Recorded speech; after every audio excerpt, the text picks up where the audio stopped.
Professor ইউনূসের আমলে মুখে সংস্কার সংস্কার করে ফেনা তোলার অপোজিট পাশে পর্দার আড়ালে দুর্নীতির যে মহোৎসব চলেছে, মানে সরকারি টাকার যে বারোসরাদ্দ করা হয়েছে, সরকারি টাকা যে লুটে পুটে খাওয়া হয়েছে, তার একের পর এক চিত্র বেরিয়ে আসছে।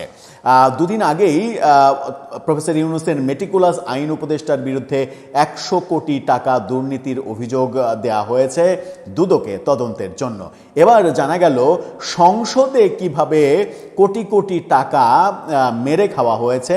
সংসদের সাউন্ড সিস্টেম মেরামতের নামে প্রফেসর ইউনূসের সরকার অন্তত 9 কোটি টাকা নষ্ট করেছে। সরকারের যে সাউন্ড সিস্টেম, মাঝে মাঝে স্পিকারের মাইক্রোফোন নষ্ট হয়ে যায়, স্পিকারকে আবার লতাড়ওয়ালা মাইক্রোফোন আলাদা করে দেওয়া হয়, এভাবে মুখ হাতে ধরে হ্যালো হ্যালো করেন স্পিকার।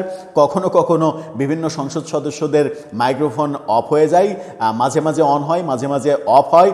এরকম চিত্র যেমন আছে, তেমনি ভয়াবহ রকমের মানে নন প্রফেশনাল সাউন্ড সিস্টেম, মানে নন প্রফেশনাল হেডফোন সংসদ সদস্যদের দিয়ে টাকার বারোসরাদ্দ করা হয়েছে। এবং সেই ভয়াবহ ব্যাপারে তথ্য উঠে এসেছে এবার কালের কণ্ঠের একটা প্রতিবেদনে। কালের কণ্ঠ দাবি করছে যে এই সংসদ ভবনের সাউন্ড সিস্টেমের পেছনে ইউনূস সরকার কোটি কোটি টাকা বরাদ্দ দিয়েছিল এবং সেই বরাদ্দ এখন পুরোটাই জ্বলে গেছে। দুদক মাঠে নেমেছে সাউন্ড সিস্টেম নিয়ে দুর্নীতির ব্যাপারে তদন্ত করতে। বুঝতে পারছেন প্রফেসর ইউনূস কিভাবে মুখে সংস্কারের কথা, মুখে ভালো ভালো কথা বলে ভেতরে ভেতরে এই দেশ, এই রাষ্ট্রকে একেবারে শেষ করে দিয়েছে। সেই আলোচনাই করব এই ভিডিওতে। থাকবেন পলিটিক্স টিভির নিয়মিত আয়োজনে।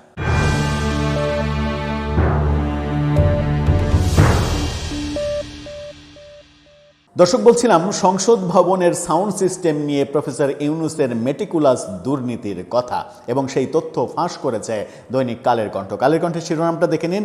সেখানে বলা হচ্ছে, সংসদ ভবনের সাউন্ড সিস্টেমে দুর্নীতি অনুসন্ধানে দুদক নেমে পড়েছে এই দুর্নীতির অনুসন্ধান করতে। সাউন্ড সিস্টেমের আসল ব্যাপারটা কি? অনিয়ম এবং দুর্নীতির অভিযোগে অনুসন্ধান শুরু করেছে দুদকের দুর্নীতি দমন কমিশনের একটা কমিটি। অভিযোগটি অনুসন্ধান করছেন দুদকের প্রধান কার্যালয়ের সহকারী পরিচালক প্রবীর কুমার দাস। তার মানে এই নিউজের একটা অথেন্টিক ব্যাপার রয়েছে, নিউজটা ডিটেল নিউজ। এই নিউজটা ফেক নিউজ কিংবা হুদাই প্রফেসর ইউনূসের বিরুদ্ধে প্রোপাগান্ডা করার নিউজ না এটা। দুদকের জনসংযোগ কর্মকর্তা মোহাম্মদ আক্তারুল এক ব্রিফিংয়ে সাংবাদিকদের এই তথ্য নিশ্চিত করেছেন। তিনি আরও জানান, বিগত কমিশন এই অভিযোগটি অনুসন্ধানের অনুমতি দিয়েছে। এখন অনুসন্ধান হবে। এখন অনুসন্ধানে এই যে মানে সাউন্ড সিস্টেম নিয়ে যে দুর্নীতি করা হয়েছে, সেই দুর্নীতির মূল রহস্য বেরিয়ে আসবে। দুদক জানায়, আওয়ামী লীগ সরকারের সময়ে গণপূর্ত বিভাগের জাতীয় সংসদ ভবন কার্যালয়ের সাবেক নির্বাহী প্রকৌশলী আশরাফুল হকের তত্ত্বাবধানে ঠিকাদার কমিউনিকেশন টেকনোলজি লিমিটেডের CEO Jahidur Rahman Joardar SIS sound system প্রতিস্থাপন করেছিল। আওয়ামী লীগের আমলে এই কোম্পানি এই সাউন্ড সিস্টেম প্রতিস্থাপন করেছিল। 2024 সালের 5 আগস্ট আওয়ামী লীগ সরকারের পতনের দিনে বিক্ষোভকারীরা জাতীয় সংসদে ঢুকে পড়েছিল। আমরা দেখেছিলাম জাতীয় সংসদে ঢুকে তারা কি করেছে। চেয়ারের উপরে নাচানাচি করেছে, সাউন্ড সিস্টেম নষ্ট করেছে, চেয়ারের উপরে পা তুলে সিগারেট টেনেছে, সিগারেট টেনে লাইভ করেছে, সংসদের বিভিন্ন জায়গার বিভিন্ন ড্রয়ারে থাকা টাকা পর্যন্ত লুট করা হয়েছে। এই লুটপাটগুলো করা হয়েছে। গণভবনের লুটপাট না, বলা গেল যে ফ্যাসিস্ট বলে শেখ হাসিনার জিনিসপত্র লুটপাট করা, নগ্নতার বহিঃপ্রকাশ সর্বোচ্চ পর্যায়ে করা, সেটা না হলে একটা ব্যাপার হলো যে এটা একটা প্রতিশোধের ব্যাপার। কিন্তু জাতীয় সংসদ কি দোষ করেছিল? জাতীয় সংসদে যে মানে একেবারে উলটপালট করে ফেলা, সাউন্ড সিস্টেম ধ্বংস করে ফেলা, মানে জাতীয় সংসদকে রীতিমতো একটা সার্কাস প্যান্ডেল বানিয়ে ফেলা, এই ব্যাপারগুলো আমরা কিন্তু দেখেছি। এবং সেই সময় ভয়াবহভাবে এই জাতীয় সংসদের সাউন্ড সিস্টেম নষ্ট হয়েছিল, ক্ষতিগ্রস্ত হয়েছিল। এবং এই ক্ষতিগ্রস্ত হওয়ার ফলে প্রফেসর ইউনূস সরকার এই ক্ষতিগ্রস্ত সাউন্ড সিস্টেমকে, ক্ষতিগ্রস্ত হয়েছিল কিন্তু এমন তো না যে জাতীয় সংসদ ভবন মানে মূল যে সম্মেলন কক্ষ, সেই কক্ষে কেউ আগুন ধরিয়ে দিয়েছিল, সাউন্ড সিস্টেম একেবারে পুড়ে গিয়েছিল, শেষ হয়ে গিয়েছিল। ব্যাপারটা তো তা না। কিছু কিছু ক্ষতিগ্রস্ত হয়েছিল। এই তো ক্ষতিগ্রস্ত হলে কিছু হেডফোন হেডফোন ক্ষতিগ্রস্ত হয়েছিল, কিছু মাইক্রোফোন ক্ষতিগ্রস্ত হয়েছিল, এই তো। তো এই কাজের জন্য প্রফেসর ইউনূস 9 কোটি টাকা বরাদ্দ দিয়েছিলেন। 9 কোটি টাকা। 9 কোটি টাকা কি এই ক্ষতিগ্রস্ত, মানে যদি ধ্বংসপ্রাপ্ত হতো তাহলে তো বলা হতো যে ধ্বংসপ্রাপ্ত হয়েছে, পুরো সাউন্ড সিস্টেম আবার লাগাতে হবে, সেটা অনেক টাকার ব্যাপার হতে পারে। কিন্তু 9 কোটি টাকা শুধুমাত্র মেরামতের জন্য যেটা বরাদ্দ করা হলো, সেই 9 কোটি টাকার মধ্যে কালের কণ্ঠ খবর দিচ্ছে যে 5 কোটি টাকা নাকি ব্যবহার করা হয়েছে, বাকি 4 কোটি টাকার কোনো খোঁজ নেই। মানে আগেই 4 কোটি টাকা উধাও, আর এই 5 কোটি টাকা কিভাবে খরচ হয়েছে সেটার ব্যাপারে দুদক তদন্ত নামছে। আপনি চিন্তা করেন, মাত্র 9 কোটি টাকার এই প্রজেক্টের জন্য দুদককে তদন্তে নামতে হচ্ছে। তার মানে এই 9 কোটি টাকা পুরোটাই মেরে দেয়া হয়েছে। মেরে দেয়া হয়েছে এইভাবে যে এই যে এমপিদের জন্য যে বিশাল বিশাল হেডফোন দেওয়া হয়েছে, হেডফোন বিদেশি একটা ব্র্যান্ডের কথা বলে জিঞ্জিরায় তৈরি করা নকল হেডফোন দেওয়া হয়েছে, এই অভিযোগও আছে। এবং হেডফোন নিয়ে জামাত সহ বিভিন্ন দলের এমপিদের যে ক্ষোভ, সেই ক্ষোভগুলো আমরা প্রকাশ্যে করতে দেখেছি। এই হেডফোনের পেছনে একটা বড় টাকা দেখানো হয়েছে, যেগুলো ব্র্যান্ডের হেডফোন কিনতে যে টাকা লাগে আর জিঞ্জিরার হেডফোন কিনতে যে টাকা লাগে, সেই টাকার মধ্যে আকাশ আর পাতাল তফাৎ হয়।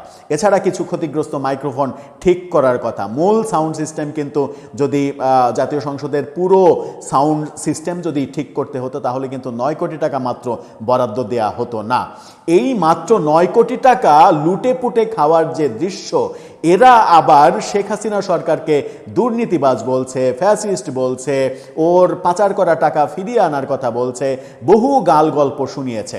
শেখ হাসিনা ফ্যাসিস্ট, শেখ হাসিনা দুর্নীতিবাজ, এই কারণেই তো জনগণ তাকে প্রত্যাখ্যান করেছে, জনগণ তাকে ক্ষমতাচ্যুত করেছে।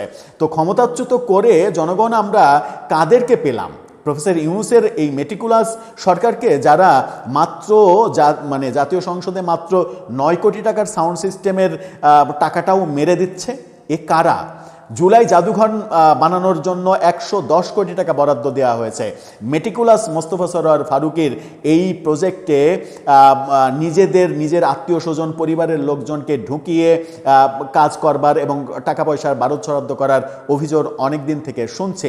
তার মন্ত্রণালয়ে অন্তত 19টি সম্ভবত ফিল্ম বানানো হয়েছে। সেই ফিল্মের জন্য কোটি কোটি টাকা বরাদ্দ দেওয়া হয়েছে নাম সর্বস্ব একটা কোম্পানিকে, যারা জীবনে একটা ভিডিও, মোবাইল দিয়ে একটা ভিডিও করেনি, তাদেরকে ফিল্ম বানানোর জন্য দায়িত্ব দেওয়া হয়েছে, যে প্রতিষ্ঠানের সঙ্গে তার পরিবার এবং ভাই ব্রাদারদের সম্পর্ক রয়েছে বলে অভিযোগ রয়েছে। এভাবে আসিফ নজরুলের বিরুদ্ধে আন্তর্জাতিক অপরাধ ট্রাইব্যুনাল, বিচার বিভাগ, সাব রেজিস্ট্রি অফিস, এরকম নানা জায়গা থেকে হাজার হাজার কোটি টাকার দুর্নীতির অভিযোগ শোনা যাচ্ছে। 2 ছাত্র উপদেষ্টা, একমাত্র কোনো অভিযোগ পাওয়া যায়নি ছাত্র উপদেষ্টা নাহিদ ইসলামের বিরুদ্ধে, কিন্তু আসিফ মাহমুদ সজীব ভুঁইয়া, মাহফুজ আলম, এদের রিজওয়ানা হাসান, আদিলুর রহমান, এদের সবার বিরুদ্ধে দুর্নীতির অভিযোগ উঠছে। এই অভিযোগগুলো কেন উঠছে?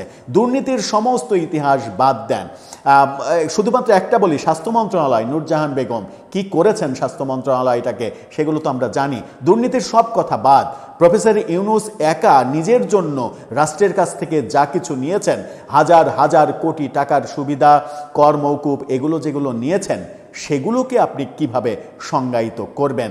এই প্রশ্নটাও আসবে।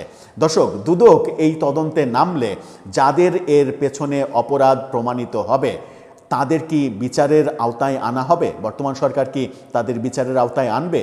যদি এই মেটিকুলাস কাজ কারবারের পেছনে প্রফেসর ইউনূস কিংবা তার সাঙ্গপাঙ্গ, তার গংদের সম্পর্ক থাকে, তাহলে তাদেরকে বিচার করা হবে?